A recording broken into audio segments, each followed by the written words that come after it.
We're talking fire safety this morning when it comes to your grill. We know this is the time when they get used the most, but are you taking the proper precautions? Christine Karsten joins us live from Clay Fire in South Bend this morning. Good morning, Christine. Good morning, Tricia. Yeah, I've used my grill several times so far, and I know I'm not the only one. So this morning we're talking some easy safety tips for you to remember. So whether you're using propane, natural gas, or charcoal, we have you covered this morning. Dave Schroen here with us. Good morning. Good morning. So let's start with charcoal. What do you have to do to make sure you're safe? Well, the simplest thing is once you've lined the burn area with tin foil, just use a box of baking soda. What that does is if you get any of those flare-ups, the grease will drop down into the area where the baking soda is, so you won't get that flashing up and splattering, which means that, of course, if you do have issues, if you keep like a bottle of water on hand, you can just kind of spritz that and cool it down. Of course. And then, of course, our biggest problem we have with propane is when people, as the season goes on, they don't make tight connections and make improper connections. And the simple thing is just mix up a bottle of soap water, just like the gas companies use for years. And when you crack this open, which doesn't need to be more than a half, and if you happen to see bubbles start forming, that lets you know that you don't have it secure. So shut it back off, rethread it through. If you're dealing with small camper stoves and you end up with dozens of these and wonder what to do with them, check with your waste hauler. The steel recycling places do not want these because they can't take the valves out, Okay. so they never know if these are completely empty. And the same thing with your waste hauler. Check with them to see if they will accept them, and if so, the idea is, one said, set them out where we can see them. Don't just throw them in a bag so we know what we're dealing with.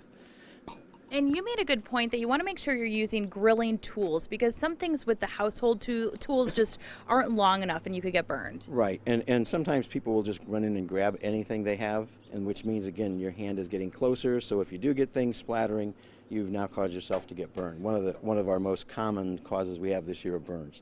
Well, and you have a fun little treat cooking right now, a great idea for the kids. You're actually making s'mores without the worry of burning your hands or over burning those marshmallows too. Right, and I had seen this before, and we gave this a try at home. It's actually just ice cream cones, and you stuff them with chocolate chips and marshmallows, and you can set them around the edge so they don't have to be exactly on here. It takes like 5 or 10 minutes, but then you end up with this that no one has to stand over and pinch hot things onto their fingers.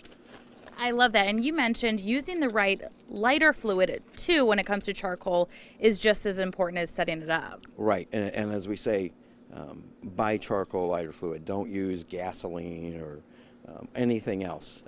Again, it's not meant for that to cook with, and it has too high of an ignition point, so it's going to tend to flash over, and now you're going to definitely get yourself burnt. Make sure that also after you've used it, don't squirt it on it while it's flaming, Right. And keep it well away from where the fire is at. It's still a flammable liquid. Well, and I know we mentioned this the last segment we did about 30 minutes ago, but clothing is so important. I know a lot of times we're not wearing long sleeves or a sweatshirt when we're grilling, but sometimes when you're camping, you are. Right. And the thing with that is baggy sleeves when you're close to things that have flame is bad because, again, your skin isn't fireproof. So, of course, using the proper tools that are long enough so you're wearing, of course, the tighter clothing so you don't get burned. So, Tricia, I'm staying away from this grill because I have a little bit of loose clothing on, but some easy tips for you to keep in mind all summer long. Again, everybody loves to grill. Just make sure you're safe while doing it. If you've missed any of these tips, we'll make sure to put them online for you. WNDU.com. Just click on the story. But easy things to remember, and it takes 2 seconds to make sure that you're safe. Yeah, and I've tried the ice cream cone thing, and that works very well. I like it very much. Hey, if a It's fire... making me hungry this morning. I know. Hey, if a fire does start, what is the best way to put it out?